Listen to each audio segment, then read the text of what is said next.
ફરી એકવાર કોરોનાએ દેશમાં માથું ઉંચક્યું છે ત્યારે રાજકોટ સહિત ગુજરાતમાં પણ કોરોનાના કેસ નોંધાઈ રહ્યા છે।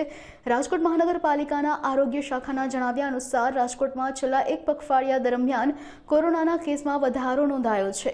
શહેરમાં કોરોનાના 19 કેસ નોંધાયા છે જ્યારે એક દર્દી રિકવર થયો છે। મોટાભાગના દર્દીઓને હોમ આઇસોલેશન હેઠળ રાખવામાં આવ્યા છે ત્યારે આરોગ્ય શાખાના અધિકારી જયેશ વાકાણીએ લોકોને સાવચેત રહેવા અપીલ કરી છે। રાજકોટ મહાનગરપાલિકાની આરોગ્ય શાખા દ્વારા ખાસ કરીને કોવિડની પ્રાઇવેટ ઉપરાંત ગવર્મેન્ટ હોસ્પિટલમાંથી ડિટેલ જે છે એ મેળવીને સર્વિસ પોર્ટલ ઉપર જે છે એ એડ કરવામાં આવે છે। આ ઉપરાંત પ્રાઇવેટ લેબોરેટરીઝ અને ગવર્મેન્ટ લેબોરેટરીઝ પણ આપણને રિપોર્ટિંગ કરતી હોય છે। આ જોવા જઈએ તો છેલ્લા 19 તારીખ પછી અત્યાર સુધીમાં કુલ 24 કેસ છે કોવિડના જે છે નોંધાયેલા છે। આજે જે છે ગઈકાલના 24 કલાકની અંદર 8 કેસ જે છે નોંધાયેલા છે। જોવા જઈએ તો એક્ટિવ કેસની સંખ્યા હાલ જે છે 23 છે। એક કેસ જે છે સક્સેસફુલી ડિસ્ચાર્જ કરવામાં આવે છે। જોવા જઈએ તો તમામ પ્રકારના કેસીસ છે હાલ હોમ આઇસોલેશનની પરિસ્થિતિમાં જોવા મળી છે। કોઈ પણ પ્રકારની ગંભીર સ્થિતિમાં જોવા નથી મળ્યા। દાખલા તરીકે ભૂતકાળમાં જે કેસીસ જોવા મળ્યા હતા તેમાં શ્વાસ લેવામાં તકલીફ હતી, ઓક્સિજનનું ઘટવું વગેરે બાબતો જોવા મળી હતી। હાલ કોઈ કેસમાં આવા ગંભીર પ્રકારના લક્ષણો જોવા નથી મળ્યા અને મોટાભાગના કેસો હાલ જે છે હોમ આઇસોલેશનમાં છે। એ આપણા માટે રાહતના સમાચાર કહી શકાય। પરંતુ હા, હાલ જે છે કોમ્યુનિટી ટ્રાન્સમિશન છે કોવિડમાં જોવા મળી રહ્યું છે ને કેસની સંખ્યા વધી રહી છે। પ્રાઇવેટ ઉપરાંત ગવર્મેન્ટ લેબોરેટરીમાંથી પણ આપણને કેસ છે માહિતી મળી રહી છે। ખાસ કરીને કોઈ પણ કેસ આવે એટલે આરોગ્ય શાખા દ્વારા જે તે આરોગ્ય કેન્દ્રના સ્ટાફ દ્વારા છે દરેક કેસનું કોન્ટેક્ટ ટ્રેસિંગ કરવામાં આવે છે, ગૃહ મુલાકાત કરવામાં આવે છે।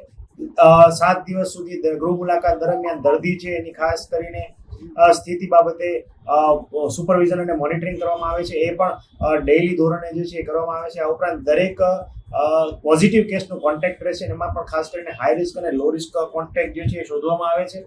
એમાં પણ જો કોઈને સિમ્ટમ જણાય તો તાત્કાલિક જે છે સિમ્ટમ મુજબ ટ્રીટમેન્ટ જે છે આપવામાં આવે છે અને ગંભીર પ્રકારના જો લક્ષણો થાય તો તાત્કાલિક હોસ્પિટલ જવા માટેની સૂચના અને સમજણ પણ જે તે દર્દીને આપવામાં આવે છે।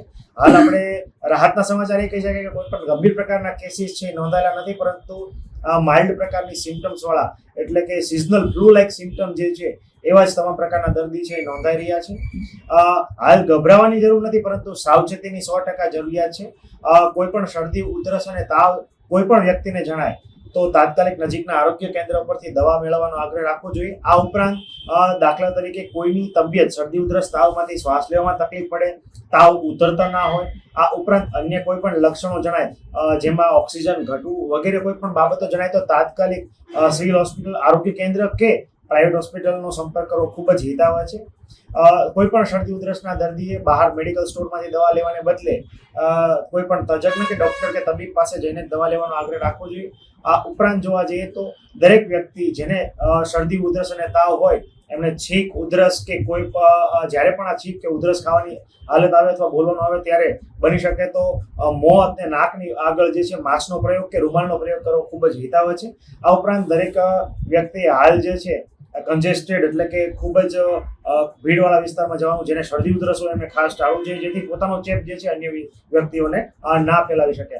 આ ઉપરાંત ખાસ કરીને વારંવાર હાથ ધોવાની પ્રેક્ટિસથી આપણે કોવિડ ઉપરાંત સામાન્ય સિઝનલ ફ્લૂને પણ આગળ વધતો અટકાવી શકીએ છીએ।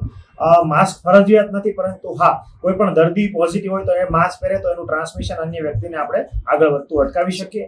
શરદી ઉધરસના લક્ષણ તમને જણાય તો તમારી જાતને થોડી આઇસોલેટ કરવી ખૂબ જ આવશ્યક છે જેનાથી તમારું ઇન્ફેક્શન જે છે અન્ય વ્યક્તિઓને ના ફેલાય। હાલ જે છે એ કોમ્યુનિટી ટ્રાન્સમિશન જે છે જોવા મળી રહ્યું છે। કોઈ પણ પ્રકારની બહારની હિસ્ટ્રી ના હોય છતાં કોવિડના લક્ષણો અને કોવિડ ટેસ્ટ જે પોઝિટિવ આવી રહ્યા છે તો ઘણા લોકોની ફોરેન ટ્રાવેલ હિસ્ટ્રી હાલ તમામ જેટલા પણ પોઝિટિવ કેસ આવ્યા છે એ તમામનું જીનોમ સિક્વન્સિંગ માટે ગાંધીનગર વાયરોલોજી લેબ ખાતે જે છે સેમ્પલ મોકલવામાં આવી રહ્યા છે।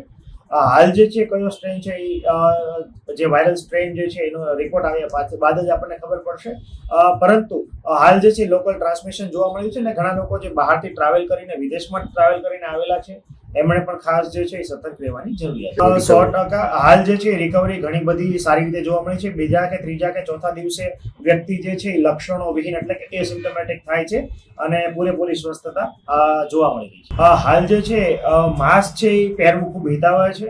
ખાસ કરીને કોઈ પણ ટ્રિપલ લેયર માસ્કથી માંડીને N95 સુધીના કોઈ પણ માસ્ક જે છે જેમને લક્ષણો છે એમને પહેરવા આવતા હોય છે. અને જે લોકો હાઈ રિસ્ક ગ્રુપમાં આવે છે, ખાસ કરીને હું એવા ગ્રુપની વાત કરું છું કે જે લોકો હાઇપરટેન્શન, ડાયાબિટીસ, હૃદયરોગની કોઈ બીમારી, કેન્સરની કિમોથેરાપી થઈ હોય, હાલ કેન્સર જે છે એક્ટિવ ડિઝીઝ અથવા સ્ટેજમાં હોય, અસ્થમેટિક હોય, લંગની કોઈ બીમારી હોય, આ ઉપરાંત કોઈ ઇમ્યુનો કોમ્પ્રોમાઇઝ હોય એટલે કે જેની રોગ પ્રતિકારક શક્તિ ઓછી હોય, આ ઉપરાંત સગર્ભા બહેનો કે જેમને પ્રેગ્નન્ટ લેડીઝ છે, આ ઉપરાંત જેમણે જસ્ટ ડિલિવરી થઈ છે એવી સગર્ભા ધાત્રી માતાઓ વગેરે ખાસ જે છે હાલ જે છે તકેદારી રાખવાની ખૂબ જ જરૂરિયાત છે.